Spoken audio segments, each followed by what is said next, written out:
the Australian people have spoken on Labor's dystopian digital ID legislation and firmly rejected it. Tomorrow I will table a petition signed by 65,724 people calling on the Senate to repeal this insidious legislation. I want to express my thanks and admiration for those Australians standing for their privacy rights and the individual freedoms that this legislation seeks to undermine. I also want to acknowledge the courage of the thousands of Australians who gathered in cities around the country on the 5th of May to protest this legislation.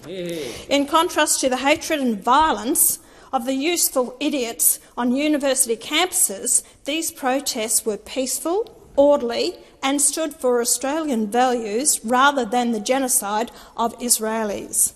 One Nation is committed to the repeal of this legislation, effectively a joint effort by Labor and the Coalition to monitor and control the Australian people.